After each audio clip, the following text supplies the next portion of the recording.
Hello everyone, আসসালামু আলাইকুম। আমি প্রান্ত, সবাই আমাকে কম বেশি চিনেন। তো আজকে সকালে একটা ঘটনা ঘটে, সেটাতে আমি গরু ঘরে যাই এবং যার পর সবাইকে জিজ্ঞেস করতেছিলাম যে কি খাবি তোরা আজকে ব্রেকফাস্ট আর লাঞ্চে। তো সবাই তো যাতে আমাদের পাত্তা না দিয়ে কথা বলতেছিল।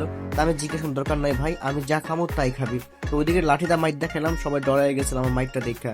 তো বললাম যে আজকে যা দিমু তাই খাবি, তার লাঞ্চে ব্রেকফাস্টে। তো এগুলো বললাম, এখন ওর লাঞ্চে ব্রেকফাস্টের ব্যবস্থা করতে বাহিরে চলে যাই এবং সবার আগে ওদের ডাইনিং টেবিলটা আমাকে সেট করতে হবে। তো সেই জন্য আমি ফটাফট ঘর ঢুকে গেলাম ডাইনিং টেবিলটা সেট করার জন্য। এই হচ্ছে তার ডাইনিং টেবিল, দেখছেন কি সুন্দর, যাতে তারা খাবি তবে যাতে খাবার দাবার একটুও না পড়ে। তো সেই মোতাবেক আমি সুন্দর করে মানে বানতাছিলাম, না বাইধে দিলে ওগুলো পিছনে নিয়ে যাবো, ওগুলো পাও দিয়া। তো এদিকে বাদ দাচ্ছিলাম, বাদ দিয়ে আমি চিন্তা করলাম, আচ্ছা গরুদের কাছে জিজ্ঞাসা করতে হয় আমার। তো এইদিকে সকালবেলা আমি কফি পাতা দিলাম সবাইকে ব্রেকফাস্টে। কফি পাতাগুলো খাইতে এত মজা এবং ওরা এত মজা করে কফি পাতাগুলো খায়, কি বলবো। আর এত মজা ছিল, দেখছেন কতগুলি খাসির বাচ্চা, সব ছিল পোনা পানা।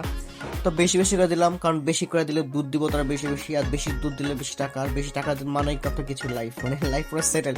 তো ফাইনালি কিন্তু দিয়ে কাজ শেষ। আর দেখেন ওরা কিন্তু একা খাইতে ছিল না, ওদের সাথে আরো দুজন ছিল, এই মাইজি, মানে তিনজন একসাথে ছিল। তো এদিকে আমি রিল্যাক্স করার জন্য চা খাইতে বসছিলাম, চাটা এত মজার ছিল। A few moments later. তো এদিকে খাবার দাবার শেষ, এখন ওদের লাঞ্চ টাইম হয়ে গেছে, তো সবাইকে লাঞ্চ দিয়ে গেল। আর আজকে লাঞ্চে ওদের জন্য ছিল কচুরি এবং বড় বড় ডগা সহ কচুরি ছিল আজকে লাঞ্চে। ওদের লাঞ্চটা এত ফেভারিট ছিল আজকে, মানে কি বলবো, আর এত মজা করে খায়। আর কচুরি খেলে কিন্তু গরু দুধ দেয়। তো আজকের ভিডিওটা এই পর্যন্তই। ভালো লাগলে অবশ্যই লাইক করবেন, কমেন্ট করবেন এবং শেয়ার করবেন এবং বেশি বেশি করে সাপোর্ট করবেন আর আমার পাশে থাকবেন।